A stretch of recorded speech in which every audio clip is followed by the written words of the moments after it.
Dernièrement, j'ai écouté un sondage exécuté par Ligonier Ministry. Puis, ce sondage a été mené auprès des églises évangéliques aux États-Unis. L'année passée, tout simplement. C'est pas vieux, c'est juste l'année passée. Puis ce sondage-là m'a extrêmement bouleversé. Extrêmement bouleversé et même, je dirais, attristé. Et c'est ce qui m'a animé ce matin, pas ce matin, mais au cours des dernières semaines, à préparer ce message, ce petit message-là. Je vais vous donner quelques exemples du sondage, vous allez comprendre. Première question. Dieu accepte-t-il l'adoration de toutes les religions? Le résultat du sondage, 56% disent que oui. Deuxième question. Jésus était un grand enseignant, mais pas Dieu. Résultat des sondages, 43% sont d'accord. Je vous rappelle, on parle des évangéliques, là. Chrétiens évangéliques, là. La Bible, comme tout autre écrit sacré, contient des mythes et n'est pas à prendre littéralement. 26% en sont persuadés. Nous naissons tous sans péché, innocents, sans tache devant Dieu. 65% le croient. C'est énorme, là. Doit-on se joindre à une église locale? 32% des évangéliques croient que non.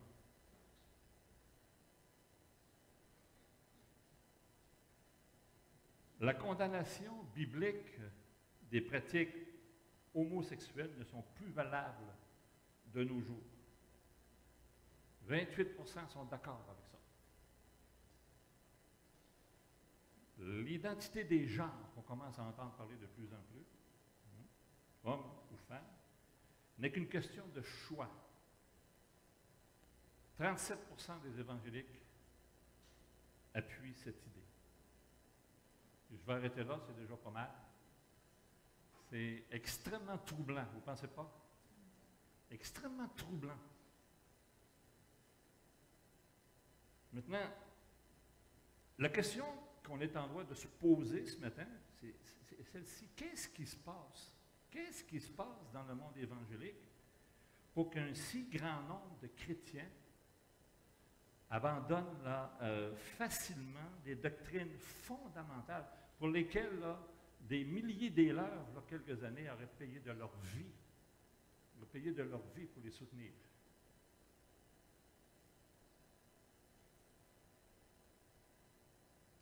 Qu'est-ce qui s'est passé pour que ces chrétiens-là embrassent si facilement, si docilement des philosophies mondaines comme ça? Avez-vous une idée? Oui. Oui? Qui a dit oui? Oui, Réal? Serge. Oui, la véracité de la parole de Dieu, tout ce qui concerne Jésus, ce qui concerne le péché de l'homme et la perte de subsistance si on ne reste pas attaché à la parole de Dieu, en sorte que nous sommes prêts à accepter n'importe quoi. OK. C'est acceptable comme réponse, Serge, tu as raison. Mais je pense que la réponse est dans le sondage que je viens de vous lire. Il y a une réponse dans le sondage que je viens de vous lire. Il y a un sondage que je viens de vous lire qui donne la réponse à ma question. Savez-vous lequel que c'est? Doit-on se joindre à une église locale?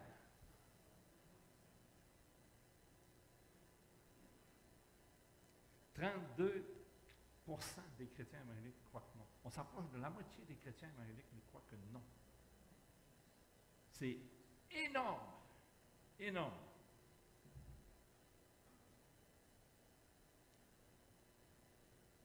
Vous allez peut-être me dire que ce sondage-là s'adresse aux chrétiens américains. Ce n'est pas comme ça ici au Québec, au Canada. Je pourrais peut-être vous dire, ou peut-être, oui, il y a certainement quelques différences, certainement. Mais ne nous leurrons pas, frères et sœurs, ne nous leurrons pas. Comme toujours, la fâcheuse tendance québécoise et canadienne à se rallier à tout ce qui se passe aux États-Unis, tout ce qui est en mode aux États-Unis, dans tous les domaines, c'est bien réel, autant dans le domaine spirituel.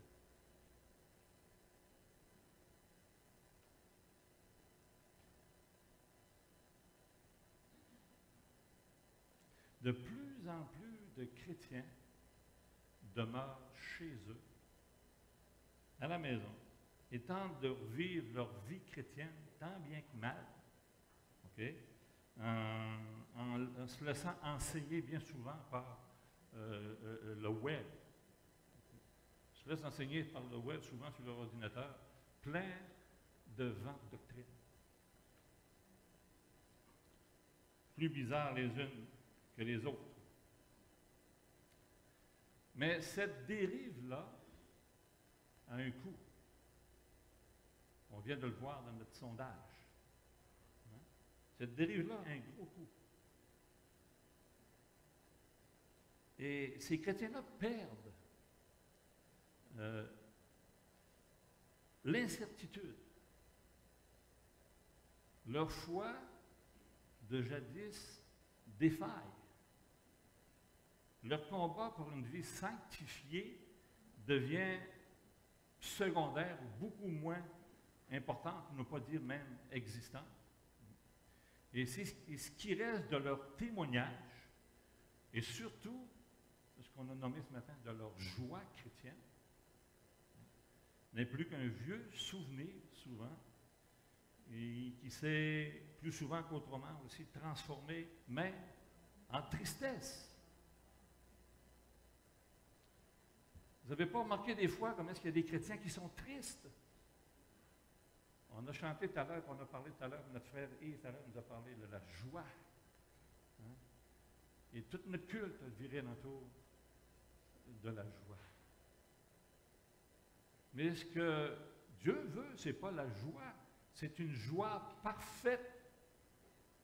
Et une joie parfaite, ça veut dire une joie qui n'est pas troublée par la crainte, une joie qui n'est pas troublée par les doutes, ou une joie qui est tout à fait temporaire, ou qui vient de temps en temps. C'est une joie parfaite.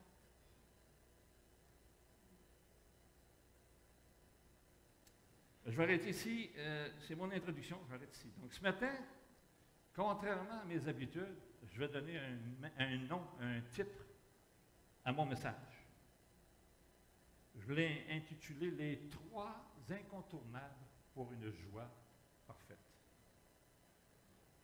Les 3 incontournables pour une joie parfaite. Et on va lire ensemble, si vous voulez bien, dans la première épître de Jean, chapitre 1, les versets 1 à 10. Et vous allez voir que dans les premiers versets, surtout, m'ont rappelé beaucoup le petit témoignage que Yves nous a donné tantôt concernant son ours et les témoins de la scène. Donc, premier épître de Jean, chapitre 1, versets 1 à 10, qui était, dès le commencement, ce que nous avons entendu, ce que nous avons vu de nos yeux, ce que nous avons contemplé, que nos mains ont touché concernant la parole de vie. Et la vie a été manifestée, nous l'avons vue, et nous lui rendons témoignage. Et nous vous annonçons la vie éternelle qui était auprès du Père, qui nous a été manifestée. Ce que nous avons vu et entendu, nous vous l'annonçons à vous aussi, afin que vous aussi, vous soyez en communion avec nous. Or, notre communion est avec le Père et son Fils Jésus-Christ. Et nous vous écrivons ces choses afin que votre joie soit parfaite. Je vais arrêter ici pour l'instant, mais on va revenir aux autres passages un petit peu plus tard. Afin que votre joie soit parfaite. Nous allons trouver dans ces passages-là trois, je dirais, conseils ou trois indispensables pour s'assurer qu'on demeure sur le chemin qui nous mène à cette joie parfaite-là. OK?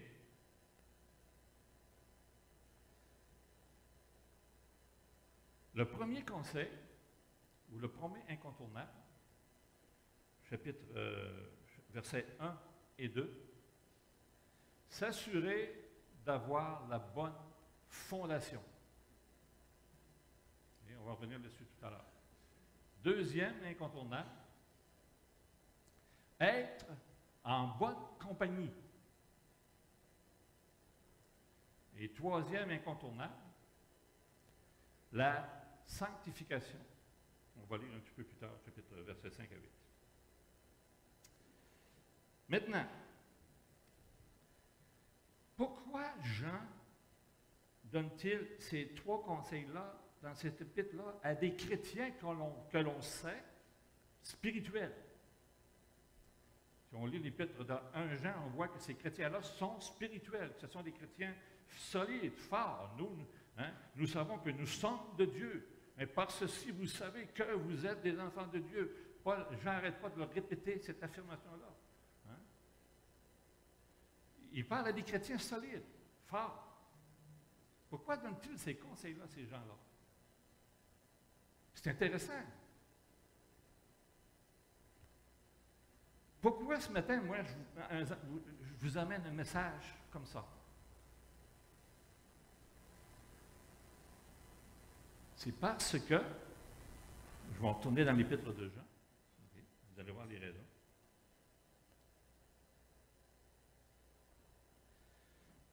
Deux raisons bien précises, qu'on retrouve dans le thème, dans la raison, dans le but de cet épître-là. Premièrement, certaines fausses doctrines circulaient dans les églises d'Asie et troublaient les frères et les sœurs, troublaient leur joie, leur certitude.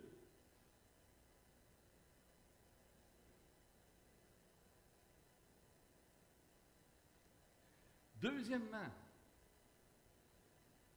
afin de rassurer les chrétiens concernant la fiabilité de leur foi, la véracité de leur foi et de leur salut.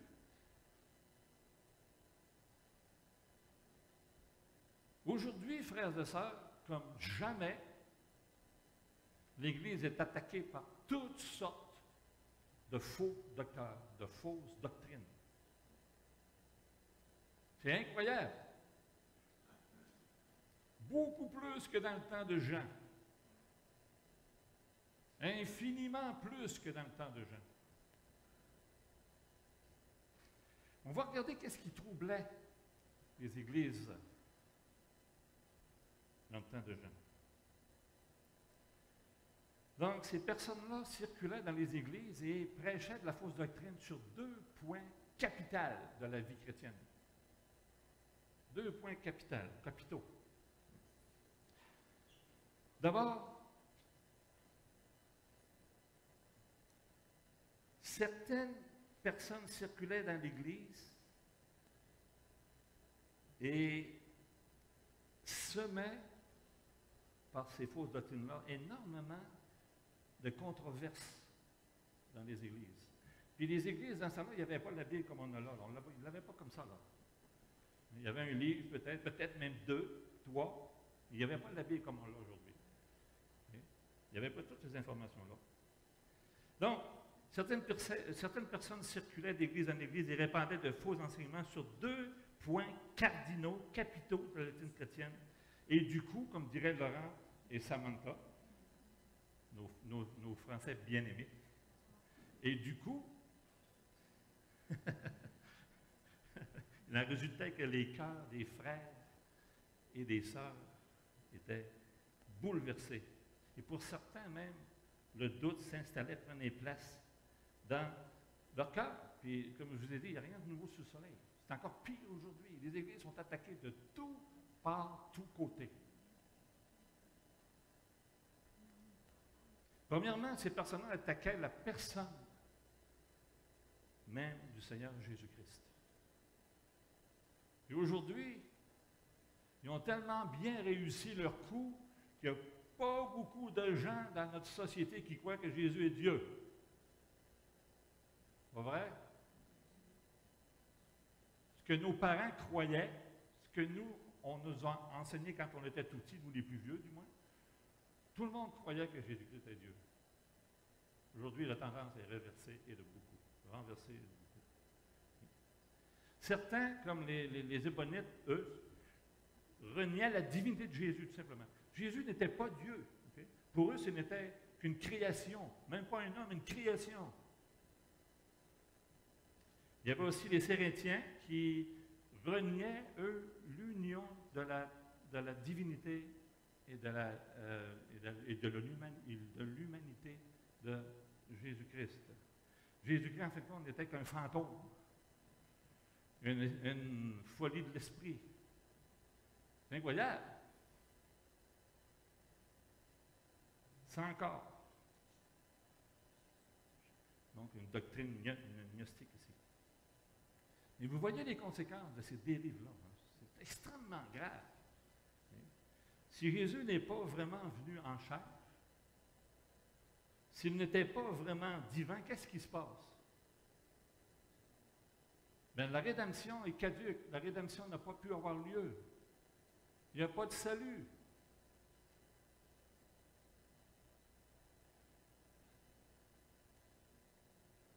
Si Jésus n'est pas vraiment devenu un homme, mais semblait seulement l'être, hein, ou s'il était tout simplement un ion, là, qui est descendu de la chaîne des ions jusqu'à nous,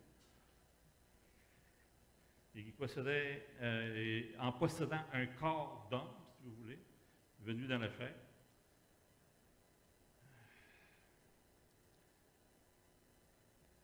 Jésus ne pouvait pas prendre notre place sur la croix du Calvaire. Pas de salut pour les hommes. Jean le cite bien d'ailleurs dans le verset 4, verset 2, il dit reconnaissez ceci, l'Esprit de Dieu, reconnaissez ceci, l'Esprit de Dieu. Tout esprit qui se déclare publiquement pour Jésus-Christ venu en chair est de Dieu. Et tout esprit qui ne se déclare pas publiquement pour Jésus n'est pas de Dieu, mais c'est celui de l'Antichrist dont vous avez appris la venue et qui maintenant est déjà dans le monde.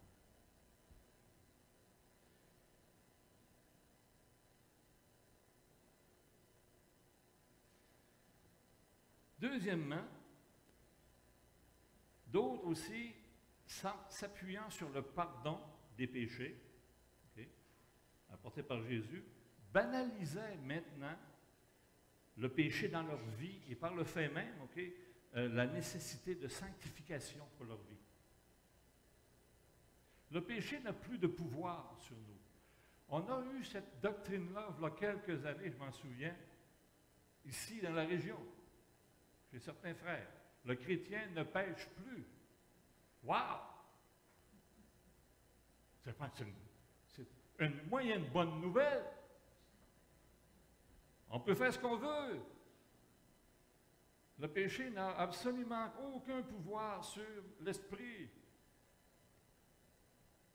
Hein? Porte grande ouverte. Grande ouverte. À faire tout ce qu'on veut. Tout ce qu'on veut. Pas besoin de repentance. Pas besoin de la grâce, la confession, le pardon, mais seulement l'amour. On entend ça aujourd'hui. Dernièrement, il y a 4-5 ans, dans une conférence, en parlant avec un ouvrier, j'étais estomaqué dans l'entendre dire « Laisse-moi tranquille avec ta doctrine, l'important c'est l'amour. » C'est fou, on ne peut pas séparer la doctrine de la vérité. C'est impossible. Aujourd'hui, c'est ce qu'on entend, l'important c'est l'amour. C'est tellement plus que l'amour que tout le monde maintenant va au ciel. Tout le monde va au ciel parce que Dieu est amour. Il ne permettra jamais que quelqu'un soit perdu. Dieu est amour. C'est triste, c'est comme ça. Donc, Voilà la bonne nouvelle, un christianisme mondain sans aucune restriction. C'est pour ça que je vous parle de ça. C'est ce qu'on entend de plus en plus et c'est ça à quoi l'Église est confrontée de plus en plus tous les jours. On n'a pas fini. Nous, on reste loin du monde. On est loin dans une petite région, dans une petite ville, dans une province, éloignée du reste du monde. On fait juste commencer à en entendre parler.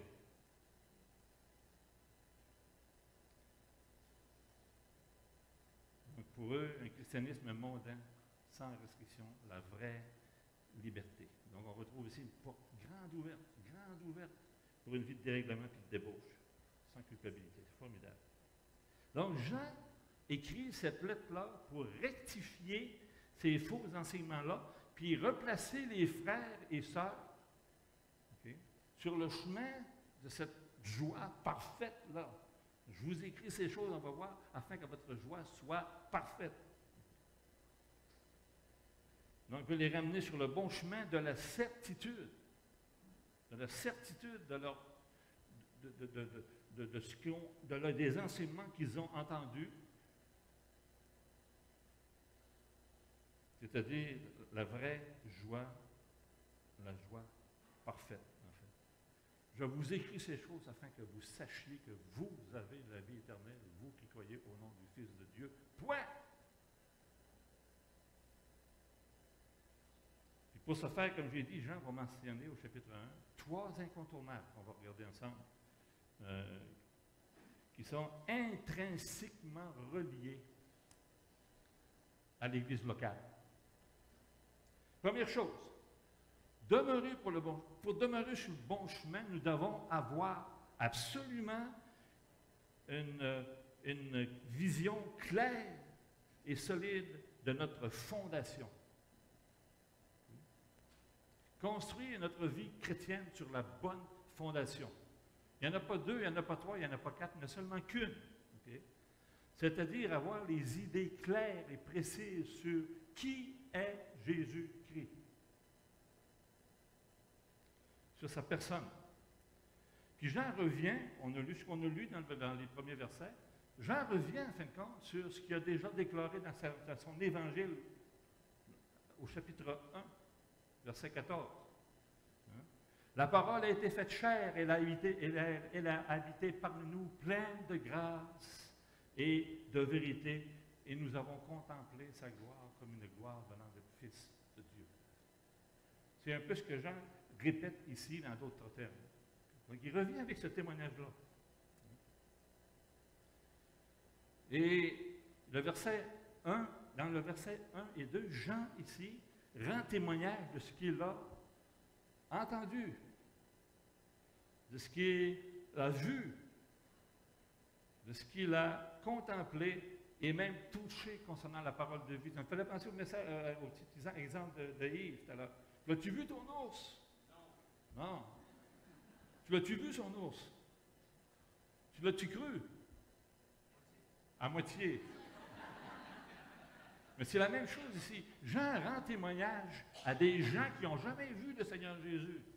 Ils ne l'ont jamais vu, comme nous. Mais il rend témoignage à Jésus sur ce qu'il a vu, lui, entendu, touché, contemplé. C'est formidable concernant la parole de vie. Et ces quatre verbes-là servent à décrire, en fin de compte, sa propre expérience, okay? Et aussi celle des autres apôtres. Okay? Il se joint, c'est pas seulement son témoignage, mais il dit ce que nous avons vu, nous les apôtres, nous vous en rendons témoignage.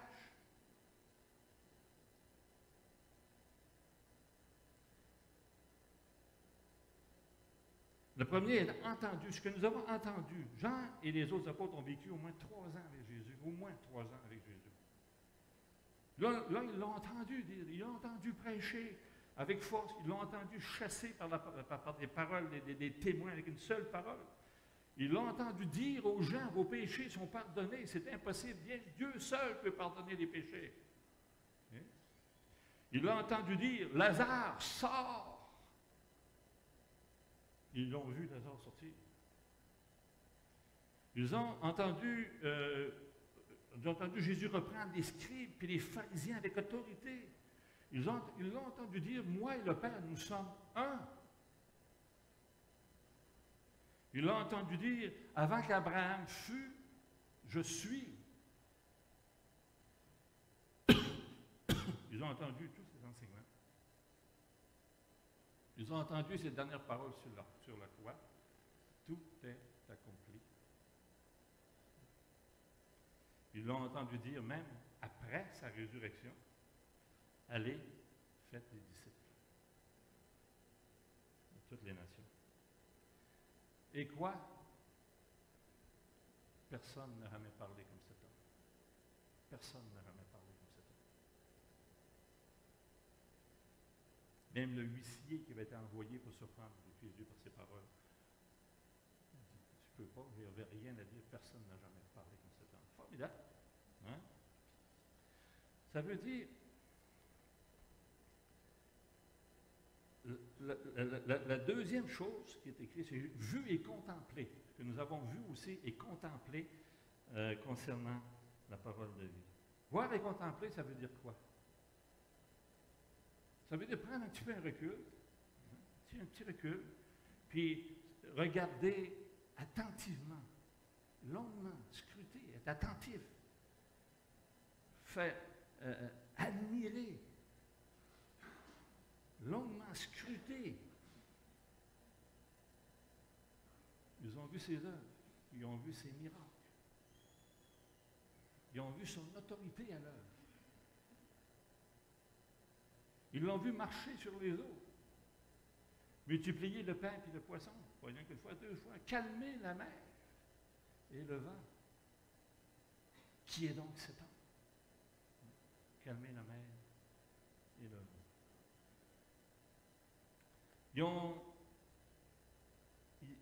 Ils ont chanté avec Jésus, comme on chante nous ce matin. Ils ont chanté avec lui. Ils ont même dansé avec Jésus. Ils ont mangé avec Jésus. Ils ont dormi avec lui.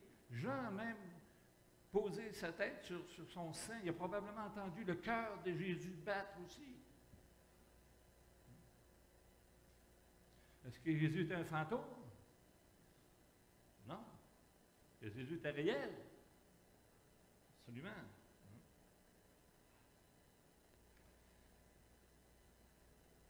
Il était dans le jardin d'Éden lors de son arrestation. Pas d'Éden, pardon, dans le jardin de 7e année lors de son arrestation. De son procès inique. De sa crucifixion, de sa mort. De son enterrement. Ils l'ont vu mourir. Comme un homme meurt. Il n'était pas un fantôme.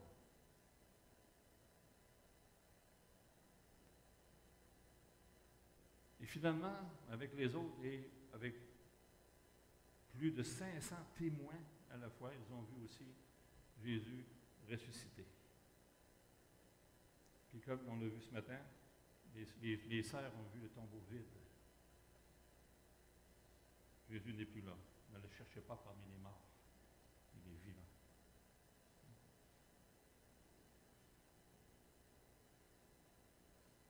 En fin de compte, ce que fait Jean ici dans ces 3 premiers versets, que oui, la parole de Dieu, Christ a été faite chair. Jésus est vraiment venu en chair.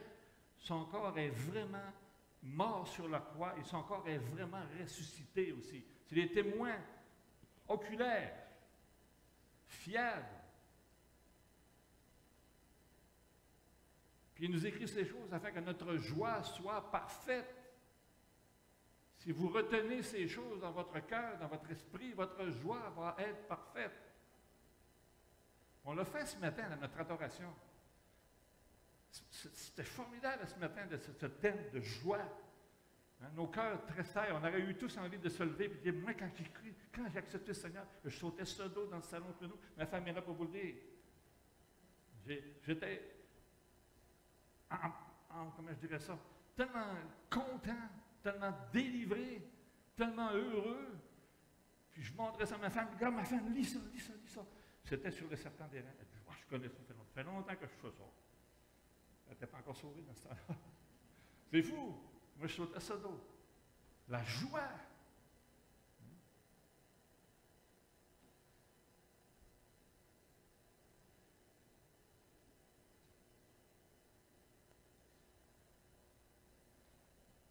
Jésus est bien divin, une personne humaine, pas une illusion, ni une hallucination, ni un fantôme. C'est ce que Jean est en train de dire ici à ses frères, qui sont agressés par ces faux prophètes-là, ces faux enseignants-là. La résurrection de Jésus n'était pas un mythe, mais un fait. Aujourd'hui, je pense qu'ils appellent ça un mythe. Quand ils sont capables d'admettre que c'est un mythe, parce que bien souvent, ils vont peut-être même le renier complètement. Ça n'est jamais arrivé. Les musulmans disent que Jésus n'est jamais mort sur la croix. C'est un mythe, pas vrai.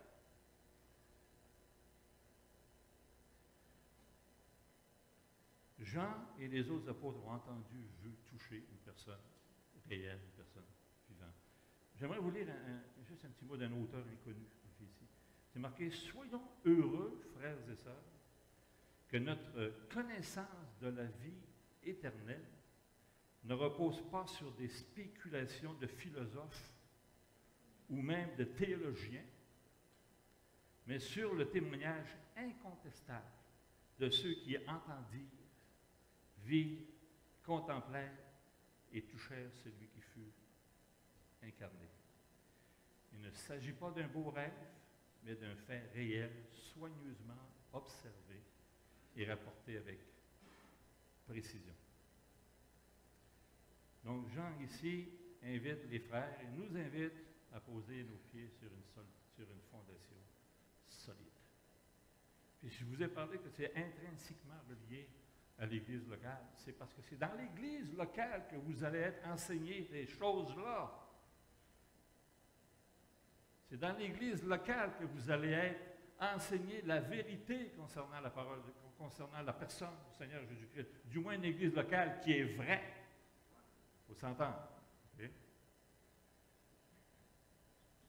On va revenir là-dessus. Donc,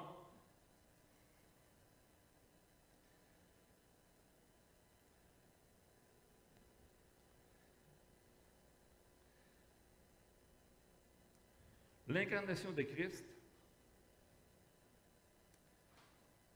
sa divinité, son œuvre propitiatoire à la croix du Calvaire et la réalité de sa résurrection sont des faits bien attestés dans la parole de Dieu, appuyés par énormément de témoignages.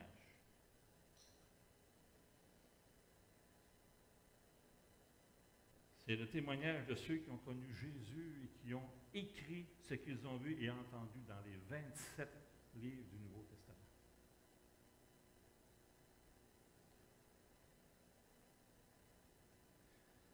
Donc, ces points capitaux-là que je viens de souligner est essentiel pour que notre joie soit parfaite. C'est essentiel. Si Christ n'est pas venu en chair, s'il n'est pas le Fils de Dieu, s'il n'est pas mort pour nos péchés, s'il n'est pas ressuscité pour notre justification, c'est quoi? On dit comme Paul nous dit dans Corinthiens 15, notre foi est vaine. Nous sommes les plus malheureux de tous les hommes. Même nous sommes des faux témoins à l'égard de Dieu. Parce que nous disons que Dieu l'aurait ressuscité, qu'il n'est pas ressuscité. Notre foi est vaine.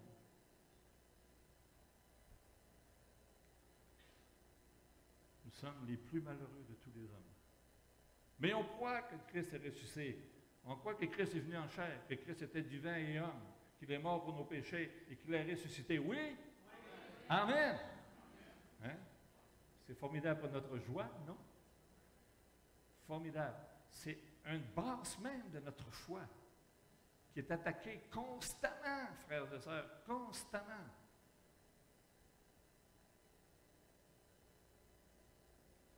Deuxième chose pour que notre joie soit parfaite. Être en bonne compagnie. Être en bonne compagnie. C'est primordial.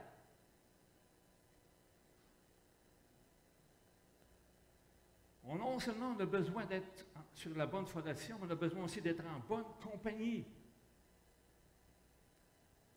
Jean partage son expérience ici comme témoin oculaire avec nous, avec ses frères et sœurs. Il témoigne ce qu'il a vu, afin qu'on puisse être en communion, les uns les autres, en communion avec lui, avec les apôtres, avec Dieu, ensemble. Qu'on puisse partager avec eux ce qui les anime. C'est quoi qui les anime? C'est quoi? C'est être en communion avec le Père, avec son Fils Jésus-Christ, et avoir un même sentiment dans ces choses-là. Un même amour, une même pensée, une même âme, une même foi, dans la même joie du Seigneur Jésus-Christ, avec Dieu le Père. Tu ne trouveras pas ça chez vous, sur ton Internet. Tu vas trouver ça dans l'Église locale.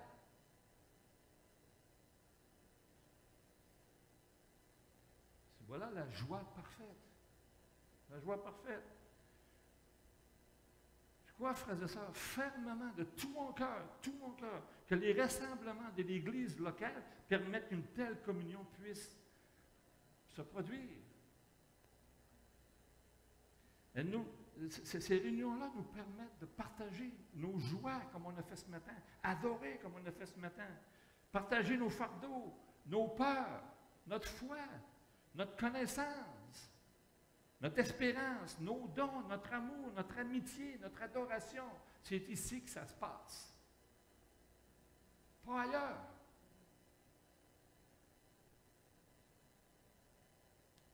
Notre marche chrétienne ne peut être que joyeuse si nous la partageons avec d'autres chrétiens. Notre marche chrétienne ne peut être que joyeuse si nous la partageons avec d'autres chrétiens. D'ailleurs, quelqu'un dit un jour, pour connaître la véritable signification de la joie, nous avons besoin de quelqu'un avec qui la partager. Pas vrai?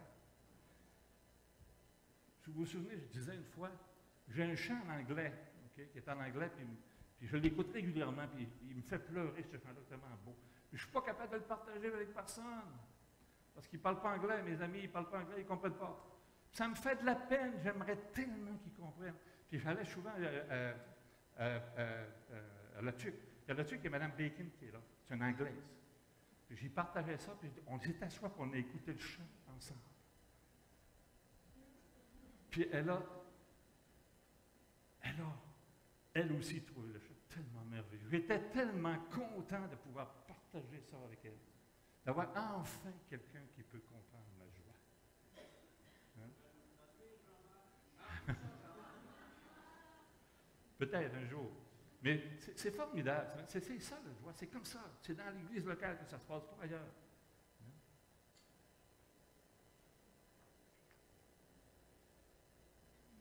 Frères et sœurs, une vérité fondamentale du christianisme est que nous ne sommes pas sauvés en vue de l'isolement. On n'est pas sauvés en vue de l'isolement. Bien au contraire. Okay? En vue d'une communion avec les autres. Il n'y a pas de place pour les Lone Rangers.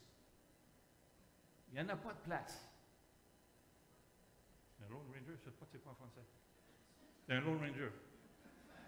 Un cowboy tout seul qui s'en va dans le soleil couchant, là, ça c'est un Lone Ranger. Personne seul, personne qui vit sa vie tout seul. Il n'y a pas de place dans la chrétienté pour ça. Ça n'existe pas.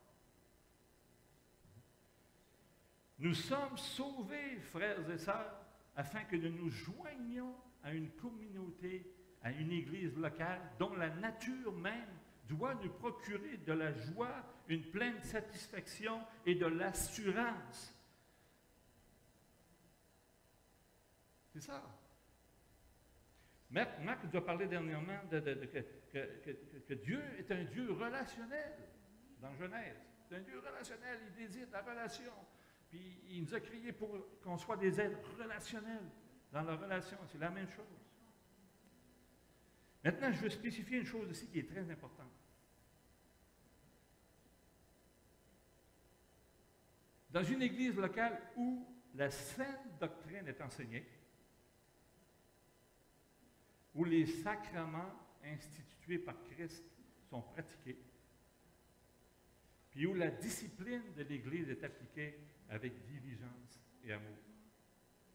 Toi, si vous voulez savoir si une Église est fière, l'enseignement, un super enseignement basé sur la parole de Dieu, les sacrements, oui mon amour, je me dépêche. Les sacrements institués par Christ et la discipline dans l'Église locale. On me dit que j'avais encore un petit peu de temps vu qu'on a un potluck.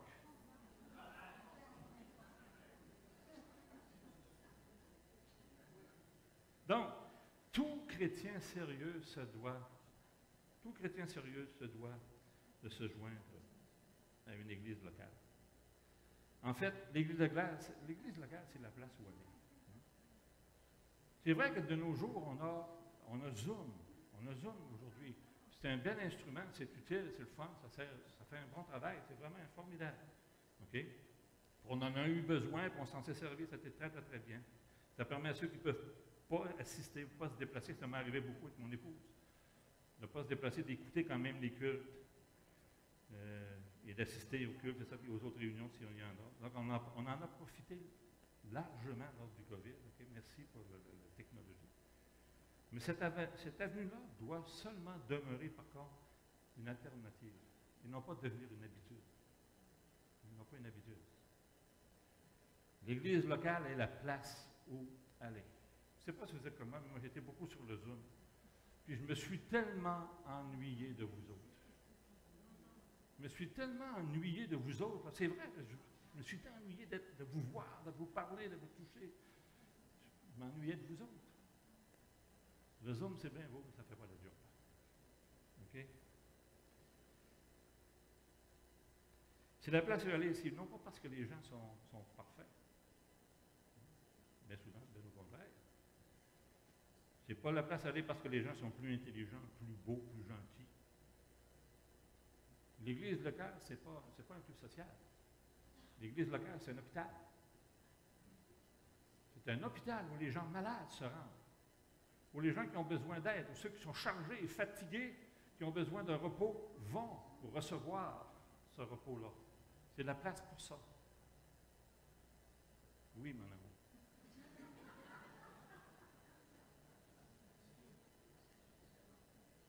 L'Église locale est la place où aller parce que nulle part ailleurs, on y retrouve ces 4 fondements-là.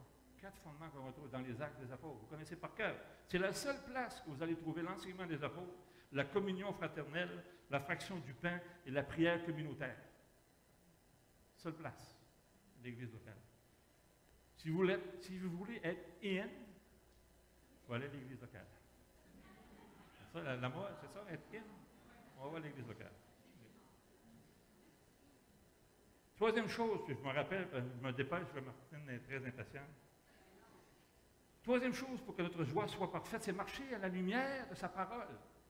Puis je vais aller assez rapidement dessus parce que c'est vrai que je prends du temps, puis je vais essayer d'aller assez rapidement ici. Marcher à la lumière de sa parole. Jean nous place une boussole. Serge nous en a parlé juste au début, quand j'ai posé la question. Serge, la boussole de la parole de Dieu. Jean nous place ici devant la boussole de la parole de Dieu, en marchant dans la vérité de la parole de Dieu. Ceux qui troublaient l'Église marchaient dans leur rêverie, dans leur désir, déformaient la parole de Dieu pour leur propre ruine. C'est ce qu'ils faisaient.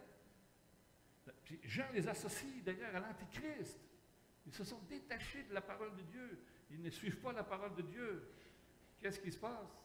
Ils sont complètement à côté, puis ils sont rattachés maintenant à l'Antéchrist. C'est terrible. Au mensonge.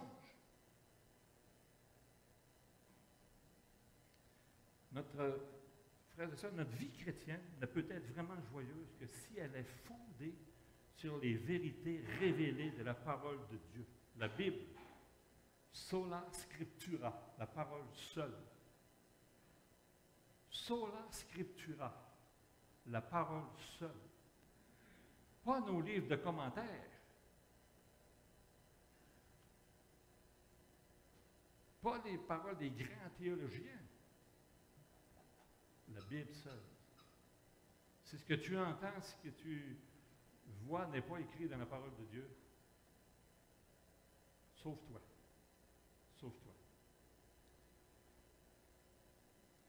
Dieu nous a donné dans sa parole tout ce que nous avons besoin pour commencer une vie chrétienne, pour persévérer dans notre vie chrétienne, puis pour terminer notre vie chrétienne aussi. On a tout dans la parole de Dieu. Tout, complètement tout. On n'a pas besoin d'autre chose. Toute Écriture est inspirée de Dieu pour enseigner, pour convaincre, pour corriger, pour instruire l'homme de Dieu. Elle est notre guide en matière de foi et de pratique. C'est le manuel du fabricant. Elle nous donne tout ce qui contribue à la vie, à la piété, au moyen de la connaissance de Christ. En lui, en Christ, sont cachés tous les trésors de la connaissance et de la sagesse. C'est pas formidable? J'écoutais dernièrement un philosophe, un grand philosophe. C'est intéressant, c'est vraiment intéressant. J'écoutais ça. Jordan Peterson. Très intéressant ce qu'il emmène, tout ça. C'est bon, mais je me disais, c'est beaucoup de blabla pour tellement peu. Christ, vous avez tout pleinement en lui. Ils font tellement des grandes tours pour arriver à ce qu'on sait, nous, depuis toujours. La crainte de Dieu et le commandement de la sagesse. C'est fou.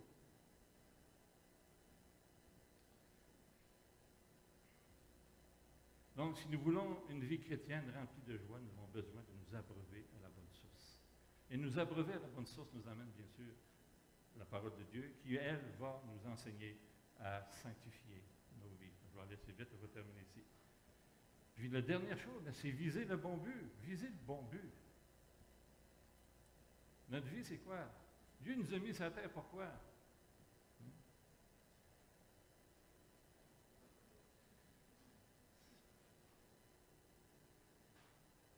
Écoutez, vous avez beau me dire que vous vous dirigez vers la belle petite ville de Saint-Honoré, et qu'en réalité, vous vous en allez vers Québec, vous êtes soit menteur, ou soit vous êtes perdu. C'est vrai? Main road.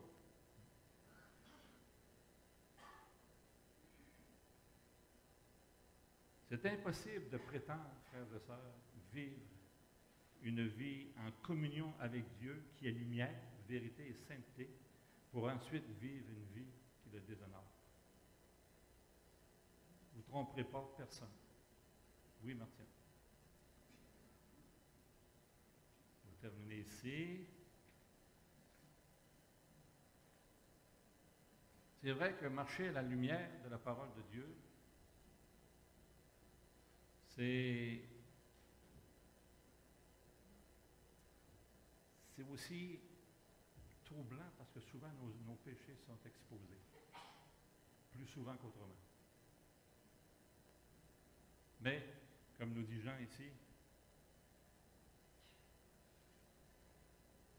on va aller dans le bon verset, si nous disons que nous n'avons pas péché, si nous nous séduisons nous-mêmes et si la vérité n'est point en nous, verset 9, si nous confessons nos péchés, il est fidèle et juste pour nous les pardonner et pour nous justifier de toute iniquité. Je vous écris ces choses afin que vous sachiez que vous avez la vie éternelle, vous qui croyez au nom du Fils de Dieu. Vous savez aussi, beaucoup de gens s'arrêtent aujourd'hui sur tout ce qui brille, tout ce qui paraît beau, paraît intelligent. Plusieurs aussi recherchent le plaisir, le succès. D'autres aussi, l'argent, la sécurité. Même certains groupes charismatiques le prêchent à leur honte. Jean nous dit ici que le véritable bonheur, la véritable joie se trouve seulement en ayant la bonne fondation, Jésus-Christ, les bons compagnons, l'Église locale, la bonne source, la parole de Dieu, et le bon but, la sanctification de nos vies. Si on construit notre vie chrétienne sur ces choses, et si on leur permet de transformer nos vies, notre joie va, comme celle de Jean et des apôtres, être parfaite. Oui, Martine, que celui qui a des oreilles entende. Amen. Prions. Alors, Seigneur, notre grand Dieu, on veut se placer encore devant toi ce matin avec ces réalités, Seigneur, pour notre vie chrétienne, pour ton Église ici, Seigneur, dans ce 21e siècle, où c'est compliqué, tellement ta parole, ta personne est attaquée de tous bords, de tous côtés, où la vérité n'est plus admissible souvent, où l'absolu est complètement tabou. On veut, Seigneur, se placer devant toi, puis on veut t'adorer, puis on veut t'honorer, Seigneur, ce matin. On veut dire combien on est content de te connaître, de nous savoir, de se savoir dans ta vérité, Seigneur, de savoir que nous sommes tes enfants, nous qui croyons en ton nom, Seigneur. Donc, puisses-tu, notre Dieu, nous garder ton Église aussi de ces choses, de nous donner, Seigneur, la capacité, la force, le courage aussi, Seigneur, de nous tenir debout face à ces attaques, Seigneur, et qu'on puisse être pour toi un témoignage puissant, une lumière dans notre ville, Seigneur, dans nos familles aussi, à ta gloire. Au nom de Jésus. Amen. Merci beaucoup. Bon appétit.